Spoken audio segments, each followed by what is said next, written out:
ప్రసాద్ గారు, ఈ fee reimbursement బకాయిలకు సంబంధించి యువ పోరుబాట పేరుతో కార్యక్రమాన్ని తీసుకుంది వైఎస్ఆర్సీపీ. ఇక్కడ ప్రశ్న ఏంటంటే, ఒక ఫీజు రియంబర్స్మెంట్ కాదు, ఉద్యోగాల విషయంలో అలాగే మోసం చేశారు. తొలి సంతకం పెట్టారు. ఎక్కడైనా ఒక ముఖ్యమంత్రి పదవి చేపడుతున్నప్పుడు తొలి సంతకం పెడితే దాని వాల్యూ పెరగాలి. రేపు ఎవరైనా అనౌన్స్ చేసినా నేను తొలి సంతకం పలానా హామీ మీదే పెట్టబోతున్నాను ముఖ్యమంత్రిగా అని ఎవరైనా అనౌన్స్ చేస్తే దాని వాల్యూ పెరగాలి. మెగా డిఎస్సి ఫస్ట్ సంతకం పెట్టారు. ఈరోజు వరకు అతిగతి లేదు, ఉద్యోగాల కల్పన లేదు, నిరుద్యోగ భృతి లేదు, ఫీజు రియంబర్స్మెంట్ లేదు. అసలు విద్యా వ్యవస్థను, విద్యార్థులను, యువతను ఏం చేయాలనుకుంటుంది ప్రభుత్వం? ముందుగా సాక్షి ప్రేక్షకులకు నమస్కారం అండి. అలాగే ప్యానెల్లోని పెద్దలకి మీకు కూడా నమస్తే అండి. సార్, నేను మీరుతో డిబేట్ చేసినప్పుడల్లా ఎలా అనిపిస్తుంటుందంటే, మీరు మరీ చిన్నపిల్లల్లా జాలిగా కొన్ని ప్రశ్నలు అడుగుతూ ఉంటారు. నేనేమో ఓ నిస్సహాయ స్థితిలో సమాధానం చెప్పాల్సి వస్తూ ఉంటుంది.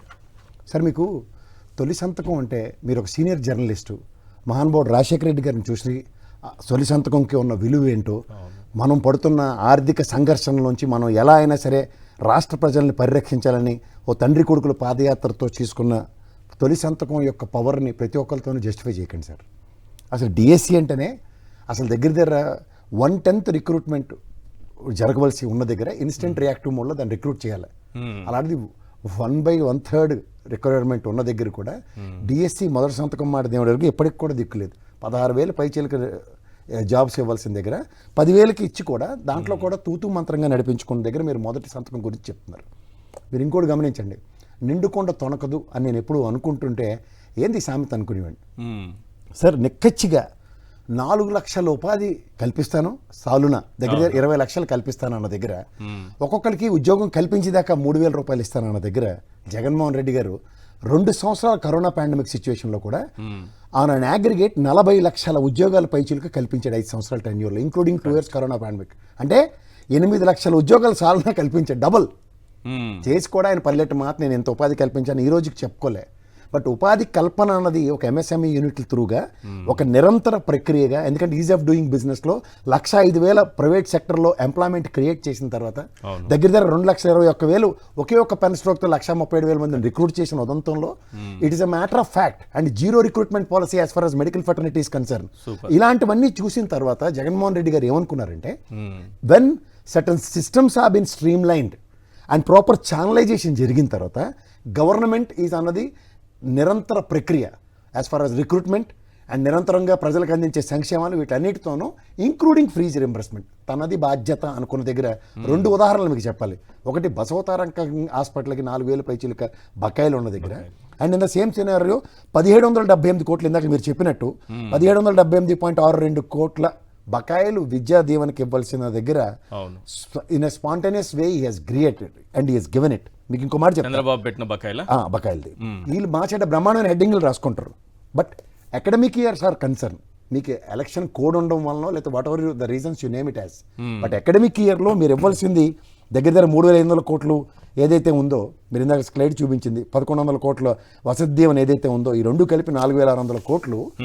అలాంగ్ విత్ ఇట్ మీరు జగన్మోహన్ రెడ్డి గారు విద్యా దీవెన కింద 12,609.68 కోట్లు, వసతి దీవెన కింద 4,275.76 కోట్లు, టోటల్ ఇంక్లూడింగ్ 1,778.62 కోట్లు కలిపి 18,663.44 కోట్లు ఫీజు రీంబర్స్మెంట్స్ ప్రకారం చేసేయండి. సో ఇది మీరు అగ్రిగేట్ తీసుకున్నా సరే నాట్ లెస్ దెన్ 3,700 నుంచి 4,000 కోట్లు. So the same scenario election code వలన ఆగిన దాన్ని ఈ గవర్నమెంట్ టేక్ ఓవర్ చేయగానే అకాడమిక్ ఇయర్ కంప్లీట్ అవ్వకుండా ఇవ్వాల్సిన బాధ్యత ఎవరిదండి? This is what it is. So దీనికి యాజ్ యూజువల్గా బ్లేమ్ చేస్తుంటారు. 3,000 రూపాయలు నిరుద్యోగ భృతి అన్నప్పుడు మళ్ళీ మీరు అమాయకంగా అడిగారని చెప్తాను. ఎందుకంటే లాస్ట్ ఎలక్షన్ కోడ్ డిక్లేర్ అయిన తర్వాత లాస్ట్ 2-3 నెలలు తూతూ మంత్రంగా ఇచ్చే కార్యక్రమాన్ని మీరు మొదటి బడ్జెట్ నుంచి ఆశాజనకంగా చూడడం అది మన చేతకంతనమే. 2014-19లో మోసం చేశారు, మళ్ళీ చేస్తారని ఎలా అనుకుంటాం సార్? నమ్మి ఓట్లు వేశారు కదా, మోసపోయిన యువతే మళ్ళీ నమ్మారు కదా, ఈసారి కూడా అలాగే జరుగుతుంది. గొర్రె కషాయం నమ్ముతుంది, దేనికి అటు రోజు జీడిపప్పు పెడతాడనా? ఇవాళ జీడిపప్పు పెడుతుంటే దాని అర్థం ఏంటి? మన కర్మ, మన జీన్స్ లో ఉంది. మన జీన్స్ లో ఉంటే మానవుడికి కృతజ్ఞత చాటుకోవడం, నమ్మడం, ఇదంతా మానవుల యొక్క నైజం. దీనికి వాళ్ళు ఏం చెప్పారు? ఆ జగన్మోహన్ రెడ్డి గారిని రాక్షస పాలనతో ఆడిపోసుకున్నారు. ఎందుకు? ప్రజలకి ఆయనకి ఒక ట్రాన్స్పరెంట్ పాలసీతో నడుపుకున్నాడు. ఎందుకంటే ఇప్పుడు మీకు ఇంకోటి చెప్తా, 2,500 మెడికల్ సీట్లు ఎత్తేసారు. అవును, ఎలాగో దాన్ని ఏమంటారు మీరు నిరుద్యోగ భృతి ఎత్తేసారు. 2500 మెడికల్ సీట్లు అండి, దగ్గర దగ్గర గవర్నమెంట్ పరంగా 700 సీట్లు ఇవి మిగిలినవి కేవలం జగన్మోహన్ రెడ్డి గారి మీద ఉన్న కడుపు మంట. ఎందుకు? ఒక దగ్గర దగ్గర 17 మెడికల్ కాలేజీలో 5 ఫంక్షనింగ్లో ఉన్నాయి, మిగిలిన ఫేజ్గా ఉన్నాయి. దానికి బడ్జెట్ అలిగేషన్ ఇచ్చుకుంటే it's a matter of fact, శాశ్వత పరిష్కారం. ఏది? ఒక ప్రభుత్వ బాధ్యత ఏంటి? ఒక ట్రాన్స్పరెంట్ గవర్నెన్స్ అని ఎందుకు చెప్తారు తెలుసా సార్? విద్య, వైద్య, ఆరోగ్యం తప్ప. ఇది మహానుభావుడు నేను కాదు, వాజ్పేయి గారు చెప్పారు. ఈ 3 ఇవ్వని ప్రభుత్వాలు, ప్రజాప్రభుత్వాలు దేనికని మీరు ఇది ఆద్యంతం గమనించుకోగలిగితే, ప్రభుత్వం నెక్కచ్చిగా చేసిన పనులు మీరు గమనించుకోండి. ఫీజు రీఎంబర్స్మెంట్స్ అనుకోండి, అండ్ ఈ వైద్యం పరంగా ప్రభుత్వ హాస్పిటల్ టేక్ ఓవర్ 17 అనుకుంటే, ఉపాధి కల్పన విషయంలో ఫిషింగ్ హార్బర్లు అండ్ ఫిష్ ల్యాండింగ్ సెంటర్లు అండ్ మెయిన్ హార్బర్లు, ఇది కాక సచివాలయ వ్యవస్థ, ఇవన్నీ చెప్పుకుని చచ్చిపోతాం మనం చెప్పలేక. ఇవి ఎన్నిటితోనూ మీరు డిఎస్సికి గండికోటి, మెడికల్ సీట్లకు గండికోటి, ఈ 9 నెలల పాలనలో వీళ్ళు సాధించింది ఏంటంటే కనీసం బడ్జెట్ అలొకేషన్స్ కూడా లేకుండా, ఇందాక మీరు చెప్పినట్టు ప్రాథమికంగా ఎంత కావాలన్న దానికి ప్రాథమికంగా కూడా కర్తవ్యం నిర్వర్తించడానికి ఎక్కడ ఏ కోసం ఛాన్స్ తీసుకోకుండా, ఆన్ అండ్ అగ్రిగేట్ సాలన ఎంత ఖర్చు అవుతుందో ప్రాథమిక అవగాహన ఉండి కూడా ఎక్కడ కాలు చేయందని నిస్సహాయ స్థితి ఎందుకు చేసుకుంటారంటే, they doesn't know how to rotate money. ఇంత 40 సంవత్సరాల పైచీలకు అనుభవం ఉన్న చంద్రబాబు నాయుడు గారికి డబ్బుల్ని ఎలా రొటేట్ చేయాలో తెలియట్లే. సామాన్య మానవుడి దగ్గర ఉన్నప్పుడే వాడు స్పెండ్ థ్రిఫ్ అవుతాడు. అది ఎక్స్చెక్కర్కి ఎప్పుడైతే లోపలికి వస్తుందో, ఇవాళ మీరు చూసుకోండి బడ్జెట్ సమావేశాల్లో ప్రతి దానికి కల్లాపు జల్లినట్టు మొహాన్ని ప్యానీలు జల్లుతున్నారు వాళ్ళకి. ఇవాళ రోజా గారిని నిన్న డిబేట్ పెట్టాడు అక్కడ, ఈ రోజా రేపా అనగానే ఒకడికి మనోభావాలు గాయమైపోయి తిరిగి ప్రశ్నిస్తే కూడా చెప్తున్నారు. తీరా చూస్తే అది బడ్జెట్లో సమావేశాల్లో అడిగిన ప్రశ్నకి వీళ్ళు యాజ్ యూజువలే కదా, రంగులకైతే 4,000 3,000 కోట్లు అని చెప్పి 101.5 కోట్లని ఉప ముఖ్యమంత్రి గారితో చెప్పించారు. నిన్న అదే సంబంధిత శాఖ మంత్రి, క్రీడా శాఖ మంత్రి వాళ్ళు మాట్లాడింది ఏంటి తెలుసా సార్? ఇటు తిప్పి పడి తిప్పి ఎంతండి అది 119.5 కోట్లు ఖర్చు పెట్టారట. ఏది 120 కోట్లు దానికి అలగేషన్ అయితే తిరిగి ఇంకా 0.5 lakhs మిగిల్చి రాష్ట్ర ఖజానాకి విత్ అనా పైసలతో లెక్కలు తేలే, కిట్ బ్యాగులు ఇట్లు కొన్నవి లెక్కలు తేలే అని చెప్పారు. ఈ ప్రాథమిక అంచనా లేకుండా ఆ శాఫ్ చైర్మన్ గారు ఇవాళ అదే ఛానల్లోకి వచ్చిన పొద్దున్న సాయంత్రం ఏదో 2 ఏకం కంటస్తో పెట్టుకుని వచ్చినట్టు ఉన్నాడు ఆయన. అదే చెప్తున్నాడు, ఫ్లెక్సీలు వేసుకున్నారట. ప్రాథమిక అవగాహన అండి. ఊర్లో ఎవడైనా సరే ఆ ఊర్లో స్థానిక నాయకుడిని, ఆ ఎమ్మెల్యేని, ముఖ్యమంత్రి గారి ఫోటోలు వేసుకుని ఎవడైనా ఫ్లెక్సీలు వేస్తారు. ఇది ప్రభుత్వ కార్యక్రమం కింద ఎక్కడైనా ఫ్లెక్సీలు వేసిన ఉదంతో నేనైతే చూడలే. ఇది కూడా వాళ్ళకి అవగాహన లేకుండా కలిబడిపోతున్నారు అన్నమాట. ఎందుకంటే 10 పిల్ల ఛానళ్ళు ఉంటాయి, వాడు పౌడరు డైపర్ వేసుకుని వస్తాడు, ఇంకోటి పెట్రోల్ కొట్టుకుని వస్తాడు. సో దీంతో చెలరేగిపోవచ్చని ఒకే ఒక ప్రాథమిక నానుడితో కూర్చుని వాళ్ళు అబద్ధాలు ప్రజలకి ఏ కోసాన వెనక ముందు ఆలోచించకుండా డంపింగ్ యార్డ్లో చెత్త డంపు చేసినట్టు మన నెత్తిని చెత్త కూడా మాట్లాడుకుంటూనే ఉన్నారు కదా, ఏదో జరిగిపోయింది ఆడుదామా ఆంధ్రాలో, ఇంకా రోజా నెక్స్ట్ వెళ్ళిపోతుంది. ఎలా వెళ్ళిపోతుంది? వీళ్ళు చెప్పిన బొమ్మ అఖిలప్రియ గారు చెప్పినట్టు 400 కోట్లు 500 కోట్లు ఎక్కువ కొనేశారు అంటే ఎంత వెతికినా దొరకకపోయినా మళ్ళీ మళ్ళీ అదే లాగా. అదే చెప్తున్నాను, వీళ్ళకి ప్రాథమిక అవగాహన ఎందుకు లేదంటే ఆ క్రీడా స్ఫూర్తితో. ఇప్పుడు మనం పిల్లల్ని ఏం చెప్తాం సార్, చిన్నప్పుడు మన ఊర్లో చదువుకున్నప్పుడు మీరు నేను గ్రామీణ వాతావరణం నుంచి వచ్చాం, ఆడుకుందాం రారా అంటారా? అవును. అదే మాట పెడితే వీళ్ళకి నచ్చదు. ఇంగ్లీష్ పాష్ వాళ్ళు మాట్లాడేది ఏంటంటే వాళ్ళ శశి థరూర్ గారికి ఒక్కడికే అర్థం, వాళ్ళు మాట్లాడే ఇంగ్లీష్లో అర్థమవుతుందా మీకు?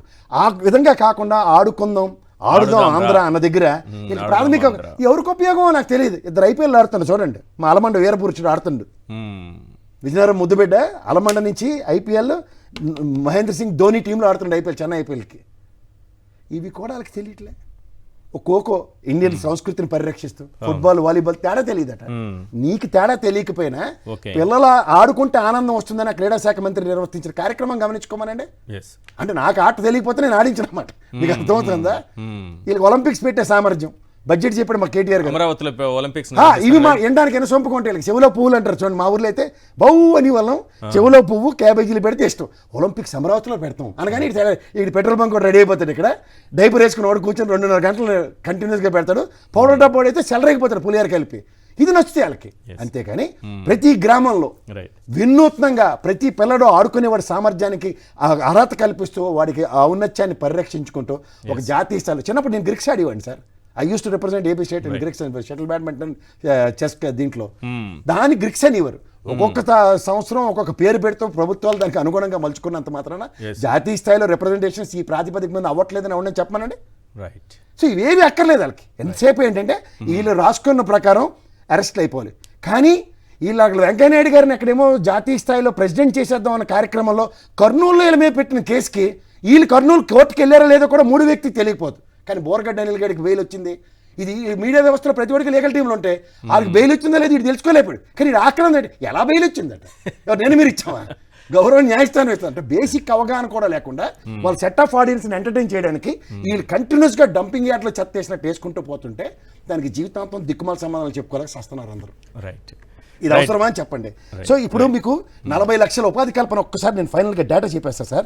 దాంతో ఏంటంటే ప్రజలకి అట్లీస్ట్ ఎంత కాదన్నా ఎక్స్చెక్కర్ నుంచి ₹1 డబ్బులు తింటున్నప్పుడు దాని ఆనందం ఎలా ఉంటుందో ప్రజలకు తెలియాలి. ఎందుకంటే ఎవరికైనా జీవితంలో నేను ఒకసారైనా ప్రభుత్వ ఉద్యోగిగా ఉంటానన్న దగ్గర మొత్తం ఉద్యోగాలు 3,97,108 ఉద్యోగాలు చెప్పారు సార్ 19కి, మే 19కి. అప్పటి వరకు ప్రభుత్వ ఉద్యోగాలు అవి 19 జగన్మోహన్ రెడ్డి గారు అధికారంలోకి వచ్చే నాటికి ఉన్న ప్రభుత్వ అంటే మే జూన్కి వచ్చారు కదా సార్. అదేలేండి. 19కి డిక్లేర్ చేసినవి ఏంటంటే 3,97,108 జాబ్ క్యాలెండర్ అని మన చిన్నపిల్లలు చేసి ఆడుకు చచ్చారు కదా. దానికి జాబ్ క్యాలెండర్ డిక్లేర్ చేయకపోయినా రిక్రూట్మెంట్ చెప్తా. ఎందుకంటే వీరికి అడావడి కావాలి. జాబ్ క్యాలెండర్ జనవరిలో లోకేష్ గారు ఇస్తారట, ఠా ఠా ఠా అంటేనే నచ్చుతుంది. అంతేగాని ఇది శాశ్వత ప్రాతిపదిక మీద ఉద్యోగాలు 2,21,000 మందికి కల్పించారు. అది ఇంక్లూడింగ్ సచివాలయ ఉద్యోగాలతో 1,37,000 కలిపితే. అలాగే కాంట్రాక్ట్ ప్రాతిపదిక మీద ఉద్యోగాలు 43,823. అలాగే అవుట్సోర్సింగ్ ఇతర ఉద్యోగాలు 3,73,000. వైఎస్ జగన్ ప్రభుత్వంలో కల్పించిన మొత్తం ఉద్యోగాలు 6,38,000. అంటే ఎక్స్చెక్కర్ నుంచి రూపాయి పోయింది. చెక్ చేసుకోమనండి. నేను నెక్స్ట్ బడ్జెట్కి నేను చాలాసార్లు చెప్పా 89.97% 14 నుంచి 19 దాకా జీతభత్యాలు, 19 నుంచి 24 దాకా జీతభత్యాలు 121.6%. ఎవడైనా డిబేట్కి నేను సిద్ధంగా ఉన్నా. అలాగే మీరు ఇండస్ట్రియలైజేషన్ జరగలేదు, ఏం పెట్టుబడి తేలేదు, తావు చెల్లి బెక్కమహాలు వేసుకుని వచ్చారు కదా. కనీసం కొత్తిమీర కారంగానే పట్టుకెళ్ళినా బెటర్, అంత పచ్చడిని తినిపించుందరు. అది కూడా తినకుండా వచ్చినందుకు ఎవరిని పరకాల ప్రభాకర్ గారు ఏమో తెలియదు, నాకు పేర్లు తెలియదు సార్. నన్ను ఇన్వాల్వ్ చేయకండి అనవసరంగా. మా కొత్తిమీర కారమే గ్యాపుకుంటుంది. రైట్.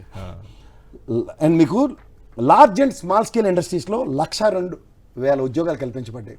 ఇండస్ట్రియలైజేషన్ జరగకపోతే ఎక్కడి నుంచి వస్తాయి? అలాగే ఎంఎస్ఎంఈలో 32.79 లక్షల ఉద్యోగాలు. వీళ్ళ టెన్యూర్లు ఎంత తెలుసా సార్? 3.7 లక్షలు. ఇది టోటల్ చూసుకుంటే ఆన్ లార్జ్ ఆయన అగ్రిగేట్ 40 లక్షల పైచలకు ఉద్యోగాలు కల్పించాడు. లెక్కేసుకోమనండి ఎవరినైనా. దీనికేమో డబ్బులు అలాగేనండి. ప్రపంచం అంతా సందర్శించి చూసారా, మేము ఇదిలో ఒక 1% కల్పించుంటే బడి ప్రపంచాన్ని ఊపిస్తుంది.